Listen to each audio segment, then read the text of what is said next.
Salut à tous et bienvenue dans une nouvelle vidéo. Donc je vous avais promis un nouvel unboxing. Donc je vous montre. En fait c'est un porte caméra épaule. Donc un petit matériel de chez Neewer, une marque que j'affectionne particulièrement. En tous les cas, ceci, je vous mettrai la référence en dessous. Ça sert à poser la caméra dessus pour faire en fait ce qu'on appelle du caméra épaule. Donc on va voir ça directement. Alors j'ai pris vraiment le truc tout pourri, hein. D'habitude dans les unboxings, les gens ils prennent des couteaux de boucher, de tueurs en série. Alors étant chef de cuisine à la base, je peux vous assurer que j'en ai. La prochaine fois, je me ferai un plaisir de sortir mes éminceurs qui ont servi à découper des tas de légumes, de cadavres d'animaux. Le serial killer. Des cadavres d'animaux, du poulet, un peu de tout. Alors qu'est-ce qu'on trouve à l'intérieur? Donc Neewer, si vous ne connaissez pas, c'est une marque qui fait dans le matériel vidéo énormément de choses. Donc je trouve déjà que c'est plutôt bien emballé. Je m'attendais à ce que ce soit moins bien emballé que ça. Donc on a à l'intérieur pour le service client. Donc en fait vous scannez le QR code, je suppose qu'on arrive sur une application ou sur le site directement. Ensuite on a la notice en chinois. Mais bon, il suffit de suivre de toute façon les étapes. À l'intérieur, donc je pense que là vous voyez bien. Donc j'ai ce kit là, donc j'ai le kit épaule basique, le follow focus. On peut enlever également le reste pour garder juste la cage autour de la caméra pour porter à la main. Donc ça vous permet en fait de prendre juste cette petite partie là. Les deux poignées devant. Et puis devant une sorte de mate box mais basique, hein, c'est-à-dire que j'ai pris ça, je pourrais la customiser. L'idée pour moi un jour c'est d'avoir vraiment une light box, il y en a une que j'ai trouvée hein, qui est près de 800 €, mais bon vous la gardez toute votre vie, où vous glissez directement à l'intérieur les filtres ND, carrés et autres. Donc on va passer tout de suite à l'ouverture et je vais vous dire un petit peu ce que je pense de ce que je trouve à l'intérieur. Évidemment la vidéo sera en deux parties, je montrerai le tout. Pour vous montrer, voilà, je casse tout, je fais tomber je casse tout, je fais tomber le matériel. Donc ici on a, alors oui, en fait vous avez une boîte par outil qui se mettent les uns avec les autres, c'est-à-dire que vous pouvez utiliser cette cage ADSLR directement sans la plugger avec le reste. Donc ici comme vous pouvez le voir, c'est pour mettre la caméra dedans et puis faire déporter à la main, donner un peu d'effet à vos vidéos. Donc c'est assez simple à monter, de toute façon vraiment il n'y a rien de compliqué, hein, puisque vous avez tout qui est noté. Là c'est en anglais. Et derrière en chinois, contrairement à l'autre où d'après les fameux, d'après ce que j'ai vu c'était... Oh c'est solide ça, dis donc, je suis assez étonné. Hein. Donc ça sont les fameuses tiges de 15, hein, donc 15 pour 15 mm, 1 cm 5. Donc vous en avez deux ici, donc celle-ci doit aller devant je suppose. Encore une fois si vous entendez du bruit, hein, c'est qu'à la maison il y a de la vie. Ensuite on a la cage en elle-même, alors je vais la sortir en dernier parce que c'est vrai que là c'est un peu... Tac, j'ai ma lumière ici, oui c'est bon. Là on a une des poignées, non mais je suis vachement étonné parce que c'est quand même... C'est vraiment en métal. Sincèrement, je suis assez surpris quoi. Bon, c'est plastique, hein, c'est même du caoutchouc donc ça s'enlève. Mais je vais vous montrer à titre indicatif quelque chose. Voilà, je suis de retour, excusez-moi. Donc ici, vous avez une poignée DJI, d'accord. Donc celle-ci, c'est celle du Ronin MX, qui est de la gomme. Dédicace à Herman, ma poule. Si tu regardes la vidéo, tu te souviens de notre soirée du 29 décembre 2016, quand il faisait moins 2 degrés chez Lola, en pleine nuit dans la forêt. Hein. Je sais pas si tu te rappelles, hein. Moi je portais ça, j'avais chaud. Et vous étiez complètement caillé. Et ben... Au niveau du métal, mais je vous le dis vraiment en toute transparence, parce que moi j'ai pas de pige chez Neewer, hein, j'ai pas d'abonnés, rien, donc je m'en fous, c'est très solide. J'aime bien Neewer parce qu'il y a des choses chez eux qui sont sympas, mais là honnêtement je trouve que le métal est plutôt bon, donc c'est plutôt une bonne surprise. La prise en main, bon là par contre je vais être honnête, hein, c'est mieux sur le DJI. Hein. Vous pouvez voir ici un espèce de, je sais pas si vous voyez, là, voilà, avec la lumière c'est mieux, comme des petits crans. Petit crantage, une bonne accroche au niveau de la main. Là, bon, c'est un peu plastique à mémé, hein. Je vous le cache pas, c'est plus rustre, on va dire ça comme ça. Mais c'est quand même très bien pour le prix.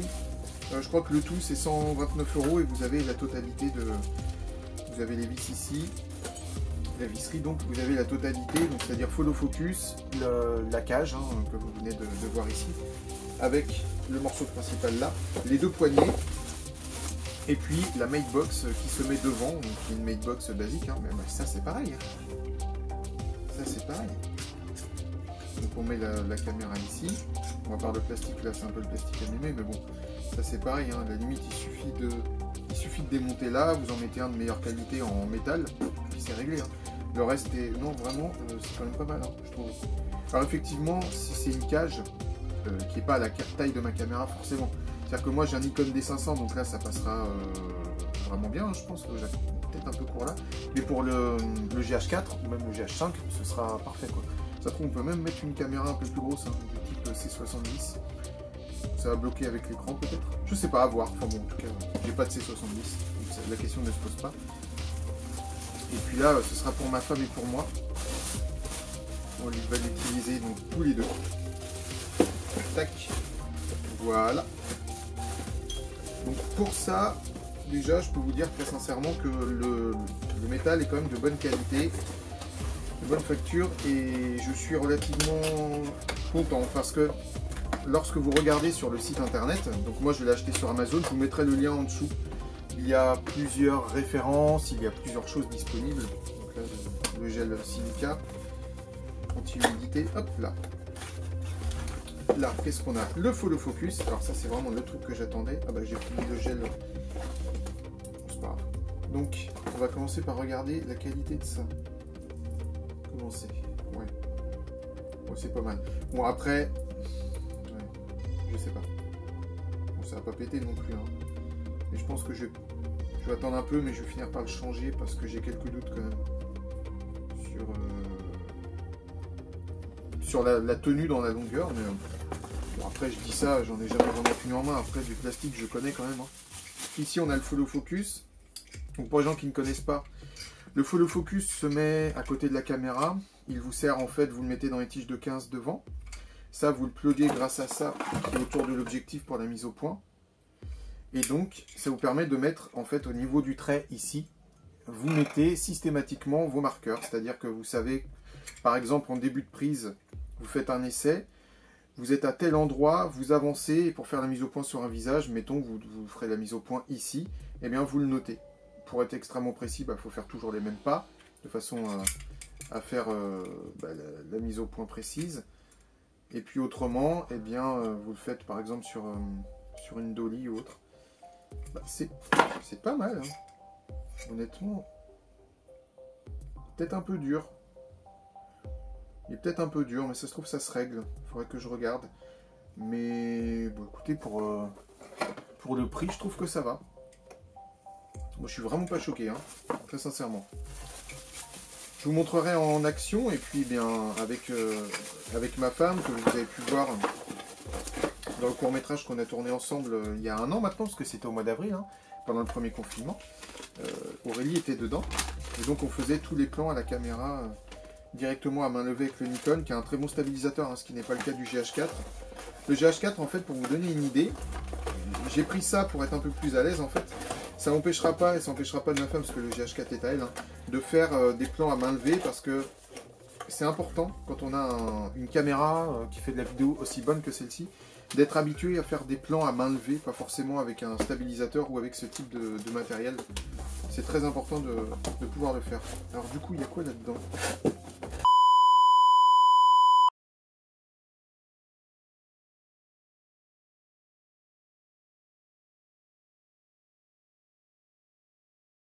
Que trépasse si je faiblis.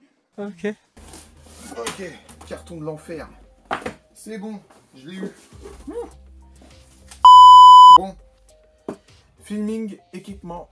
Donc, celui-ci, donc ouais, j'ai mis l'ordinateur en pause à côté. Hein, parce que... Qu'y a-t-il à l'intérieur? Du coup, là, voilà. Donc là, on a le kit épaule. Ah, d'accord. Ah, j'étais persuadé que c'est... En fait, quand vous le voyez dessus, quand vous le voyez sur la photo, vous dites que c'est un morceau de plastique un peu dur. En fait, non. C'est mou. Vous voyez? C'est complètement mou. Ce qui signifie qu'on peut même le fabriquer soi-même.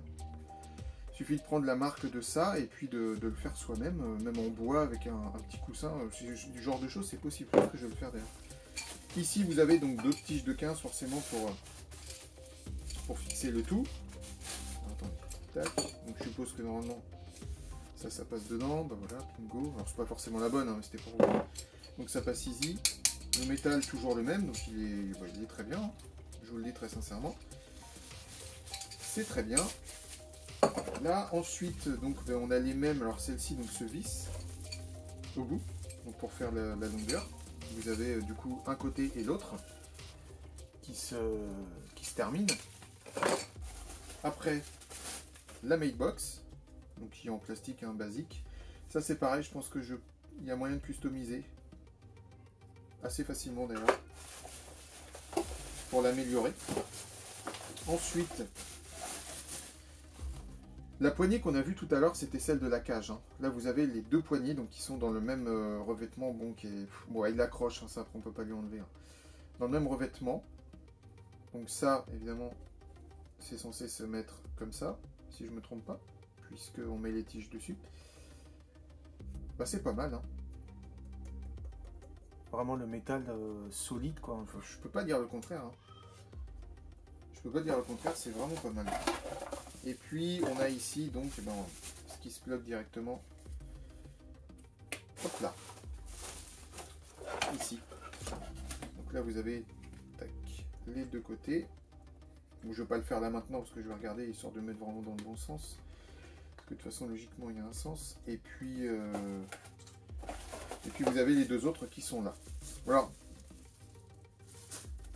Une en haut et deux en bas. Alors ça, bon, c'est pas non plus le top qualité, vous l'avez bien vu, hein, on va être honnête 2 secondes.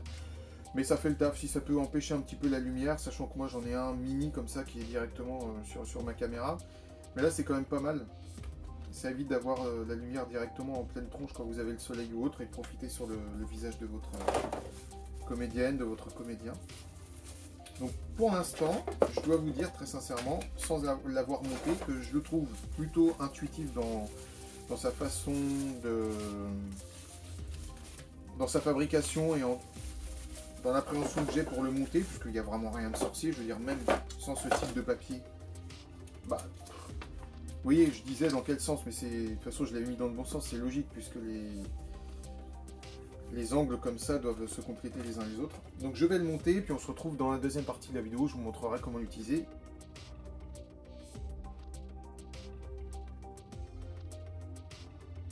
Bien, donc on se retrouve avec le kit monté. Donc ici vous avez la partie épaule que je pensais être dure et en fait c'est tout simplement mou, je peux pas le dire autrement.